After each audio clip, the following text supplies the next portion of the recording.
Hello, everybody. Welcome back.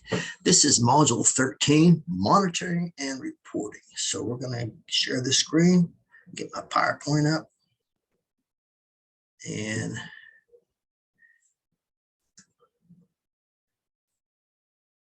go from there.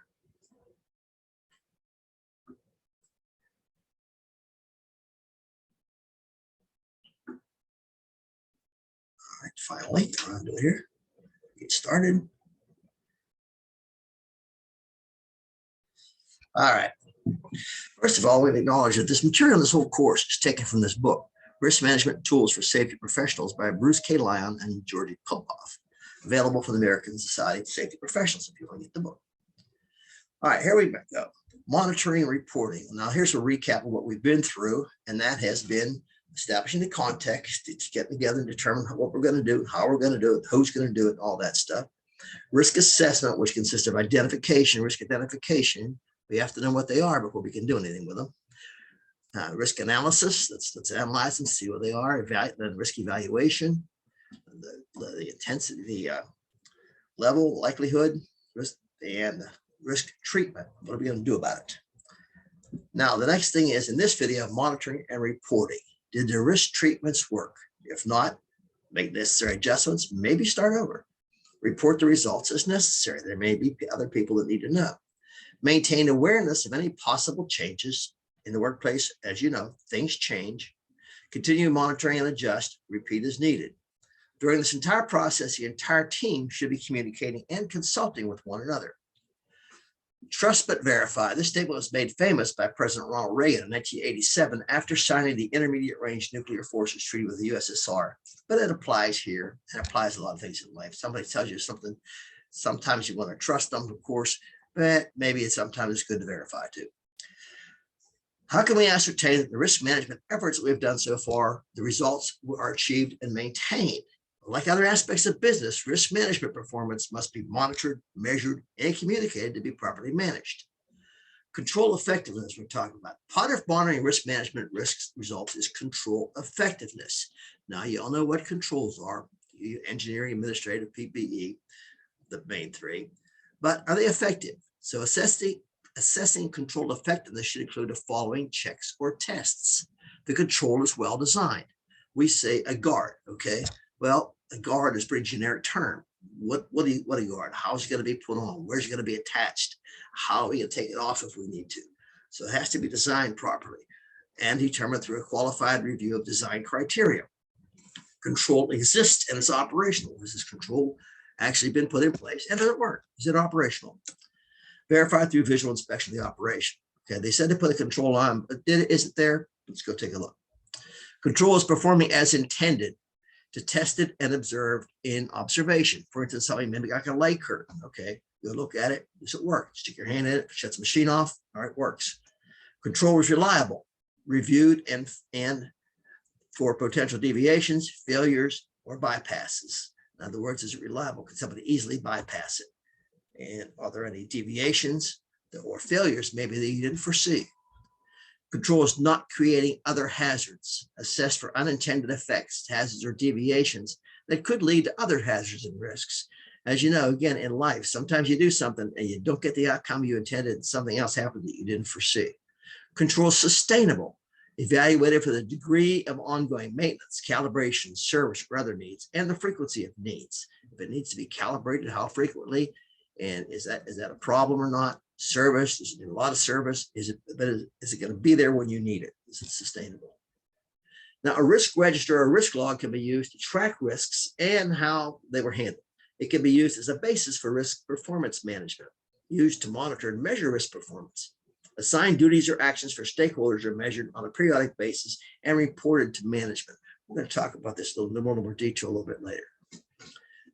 Monitoring effectiveness. Monitoring the effectiveness of risk-based decision is critical. This requires evaluating the results, assessing their impact on the process, determining if the impact is as expected. In other words, we thought this was going to do this. Did it do what we thought it was going to do?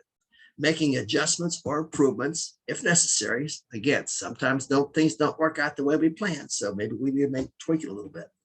And communicating the result to decision makers. Monitoring for both immediate and long-term results should be included. So maybe you want to look at it now and come back in a week, and then after that, come back 30 days later and make sure everything is okay. Key performance indicators, KPIs. Key performance indicators, commonly called KPIs, are quantifiable measures used to gauge performance over time. Current performance is compared to a baseline and the target performance. Okay, let's dig into this a little bit deeper. Quantifiable measures.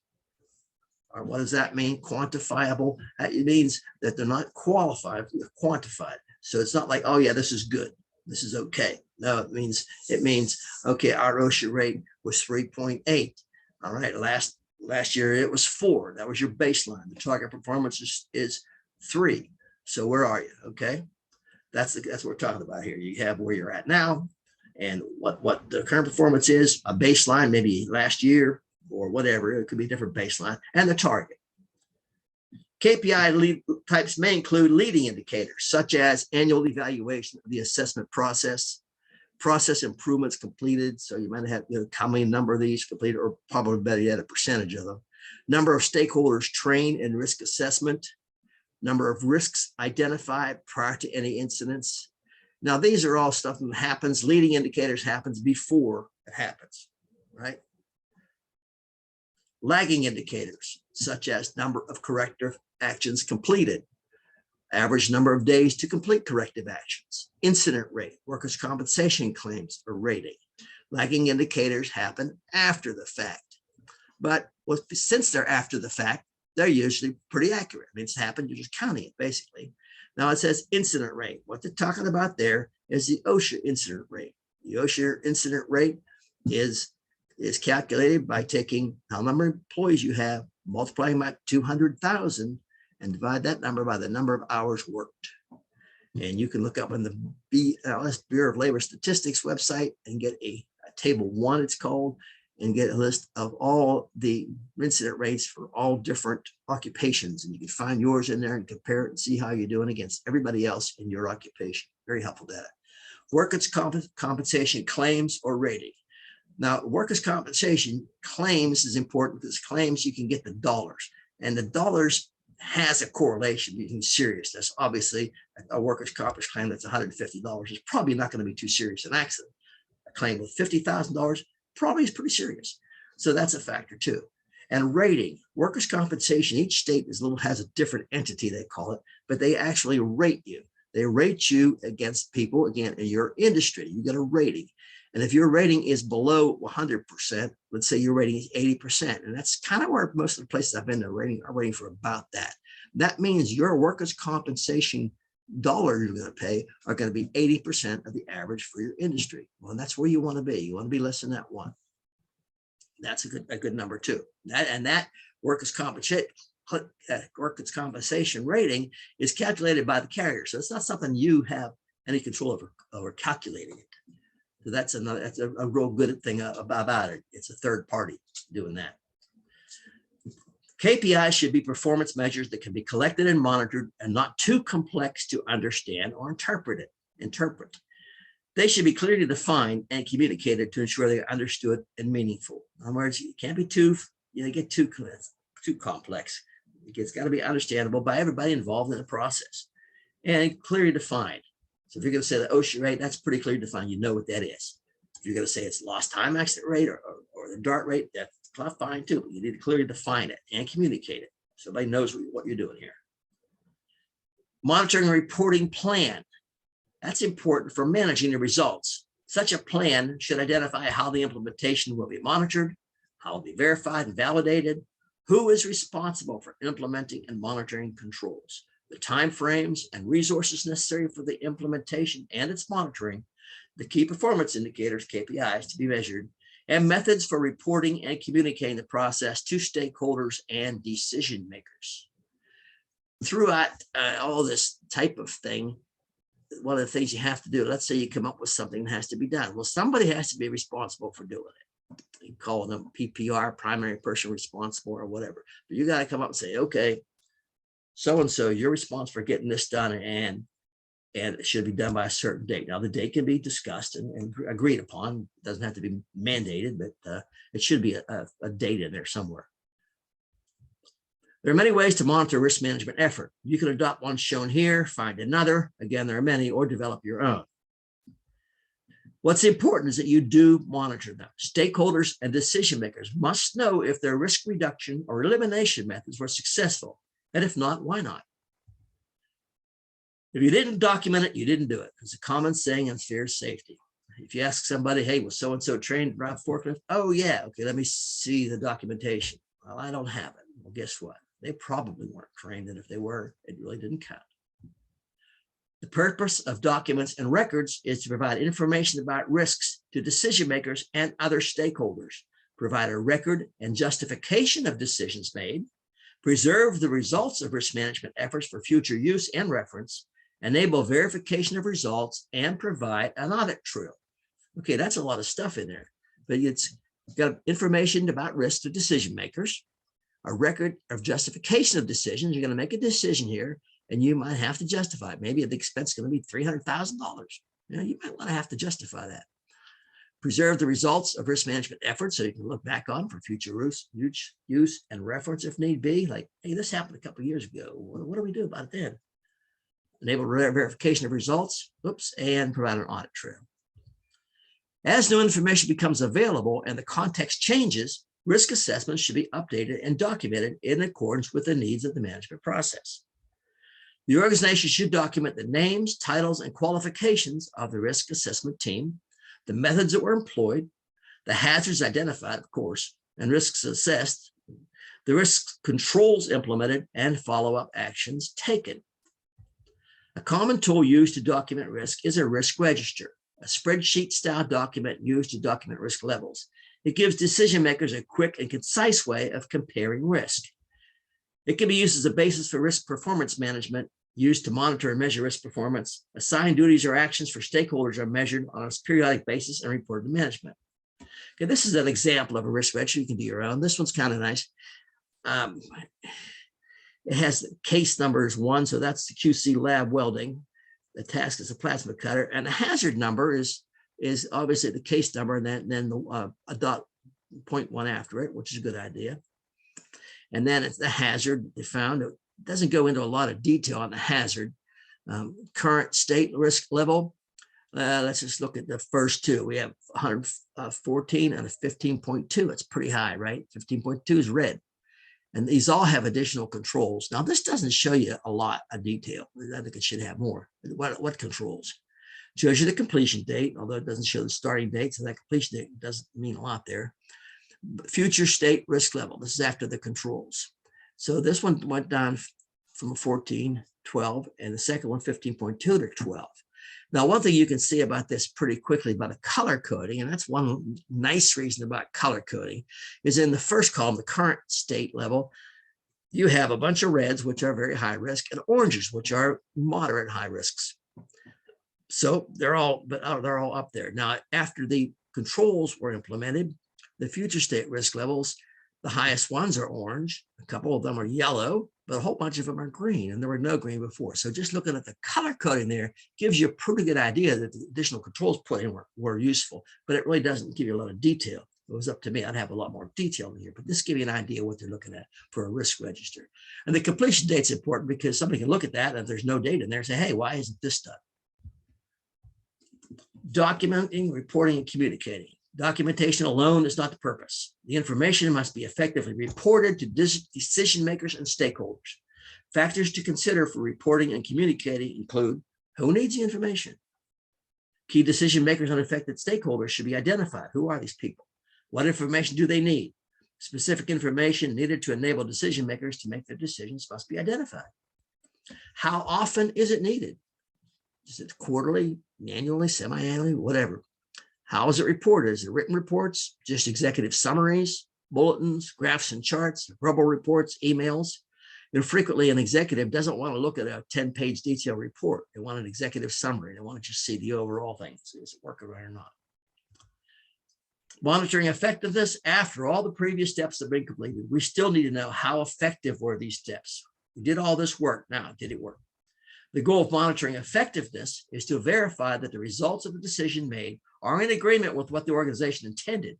This requires evaluating results, assessing their impact on the process, determining if the impact is as expected. Again, things don't always work the way you think they're going to work. Making adjustments or improvements as necessary, and communicating the results to decision makers and affected shareholders.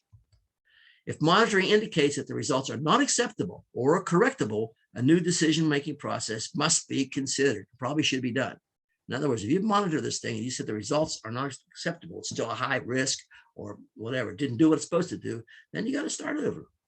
Maybe not for the whole program, but just for that one particular hazard. A monitoring and reporting plan is important for managing the results of an implementation. This plan should identify how the implementation will be monitored, verified, and validated, who is responsible for implementing and monitoring controls, the time frames and resources needed for the implementation of its monitoring, the key performance indicators to be measured, methods for reporting to decision makers and stakeholders. We're going to look at this definition quickly because this term has been getting batted around a lot here. So we talked about this earlier, about a stakeholder. That's a person or organization that can be affected by, or perceive themselves to be affected by a decision or activity. That's a pretty general definition. So you can see the stakeholders in an organization. Let's say you're working on the machine number 12, whatever that machine that might be. Well, the chances are the stakeholders, everybody that works on that machine is probably a stakeholder, because whatever decisions you make with that machine are going to affect them. So they'd be stakeholders. Maybe the other machines in the department, if they're different than that machine, probably aren't, but they'll be stakeholders on their machine. So stakeholders can be pretty wide. It's a very wide definition. They can include a lot of people. Stakeholders are critical throughout the process. Stakeholders should provide input and feedback through each step of the process. If you're doing something on a machine, talk to the people on that machine. Be involved up front to determine key issues to consider.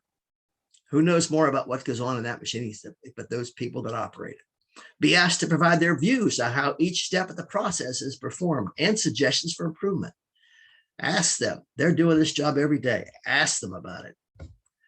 Provide relevant information needed for assessments and information needed in the decision-making process. Achieve buy-in for the final decisions. How do you get people to achieve buy-in for the final decisions? You get them involved in it, ask them questions, let them participate, and take everything they say and look at it as if it's fact until, trust but verify. So, but anything they say about it, you want to take it and make sure you analyze it and look at it. And frequently get back to them too. Hey, you made this decision over here, and I want to let you know we did this. We did this, or you made a decision. We looked at it, and here's why we didn't do it. And that's important for not just in this process, but anytime you're dealing with the people on the floor. Understand and agree on the work to be performed in each step of the process. Have a sense of ownership in the process, which will help ensure their support of the decisions that have been made. Again, how do you get people to have a sense of ownership? You get them involved in it. Risk treatment tracking. The purpose is to track and evaluate the performance of the actions taken to prevent or mitigate risks. Okay, risk treatment. What are risk treatments? They're the controls, basically, you put in how you treated this risk. A tracking system provides structure and documentation of monitoring and the status of a risk treatment's performance. There's no standard format for risk treatment tracking.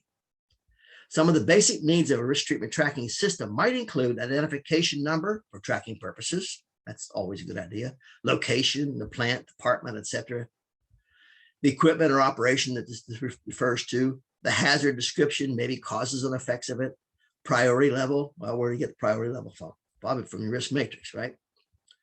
The risk matrix might give you the hazard level, and you might give it a priority level too. But generally speaking, you go by that risk matrix number, the risk priority level. Hazard risk treatment description. So what are we going to do? What control are we going to use? The action required, responsible parties. We said we're going to put a guard. So the action required, somebody has to make the guard, design the guard, make the guard, install the guard. Responsible parties, who's going to do that? The due date, completion date. Now, not always the due date you set happens.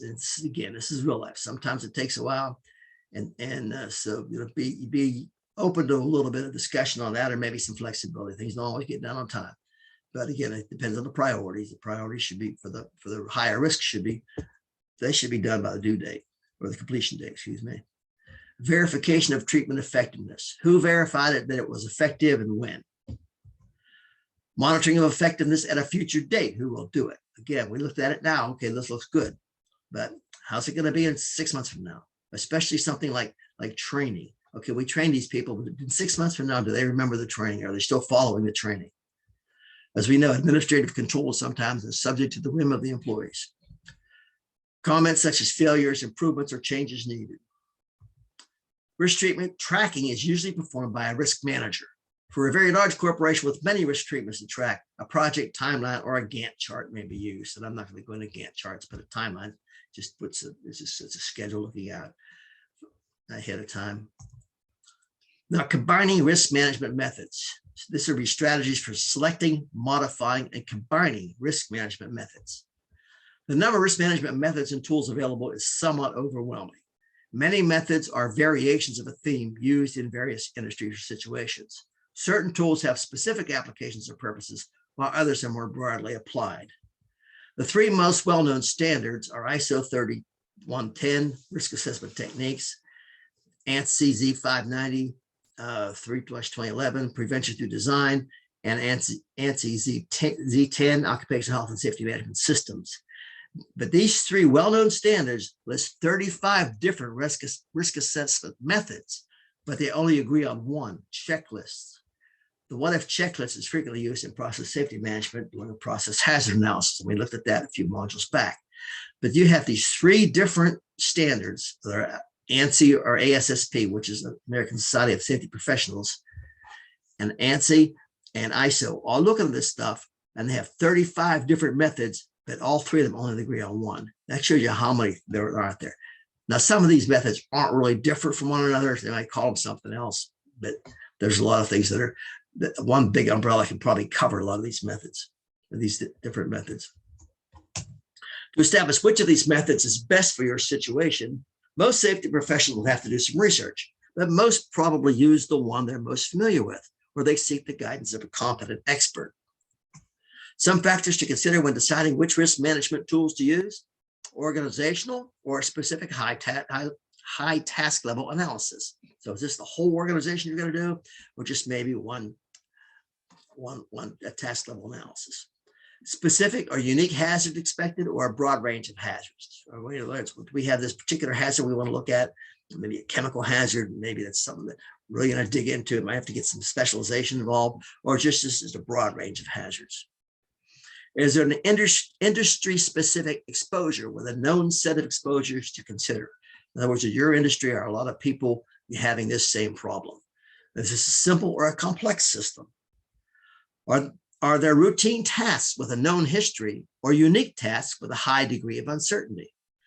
Facility and serious incident tasks have a greater degree of criticality, FSI. Now, that FSI, I've seen it in this book, but I don't see it a lot of times. But fatality and serious incident tasks have a greater degree of criticality. That makes sense. In other words, what would those would have a very high risk level, right? What is the degree of detail required? What are the resources? How much money, manpower, time available? Sometimes those could be a challenge. It may be possible in certain situations to combine several methods. For example, a basic job safety analysis has columns headed job steps, hazards, and controls. To modify it, 3 columns are added between the hazards and the control columns, and they're titled severity, likelihood, and risk. And you all know what those mean: severity and likelihood, just like a risk matrix. Of course, one will have to use a risk matrix to look up the numbers used, but this way, the relative risk of each step can be estimated. And that's a really good idea, taking one method and combining it to get 2 methods in one. Again, the number of ways one could conduct a risk analysis is overwhelming. Even the top 3 proponents of the subject cannot agree on everything. If you look up risk matrices on the internet, you'll find page after page of them. So where does this leave you, a risk manager? You can access the following documents, which are the basis for this information herein. ANSI Z690 Risk Management Standard, and that's adopted from ISO 31000. ISO 30101 Risk Assessment Techniques, ANSI Z590.3, Prevention Through Design, which is frequently abbreviated P, small t, and D, which is more closely aligned with the role of the Environmental Health and Safety Manager, EHS, Environmental Health and Safety Manager. Where do we go from here? There's no roadmap to follow in this endeavor, but here are some good suggestions. Start with what you're familiar with, what you know. That might work out just fine. You might be able to use just what you've learned in this course. And that would work out probably in a lot of cases. Talk to others in your company about their experiences. Talk to others in your industry. If there's an industry safety organization, join it and participate in it. Safety professionals are usually very willing to help other safety professionals. If there's a local safety organization, join it and attend. Join a national safety organization, such as the American Society of Safety Professionals, ASSP, and attend chapter meetings if you can. Join the International Institute of Risk Management. There's other risk management organizations too. You might want to join those. Hire a consultant. Some people think that hiring a consultant means that you're admitting you don't know something. Well, guess what? You don't know everything. There's nothing wrong with this. There's the field of safety is huge, and there's just no way one person can know everything about it. Your company's workers' compensation insurer may offer some help. They frequently have consultants available. Our workers' compensation company at OK Foods had a consultant and down in Houston, and it was free to us. So I had to come up and help us out a little bit. Spent a week with us and gave us some tips, helped us out on our process safety management. Workers' compensation insurer usually has safety people that come to your plant regularly, at your facility regularly anyhow. But workers' compensation insurer could be a good source for usually free help. As a safety professional, you will always be alert to not just hazards and unsafe acts, but to opportunities to learn from whatever source you can find. Never stop learning. As you go through your safety career, believe me, you will never stop learning. Well, thank you for this. And that is all we got for today.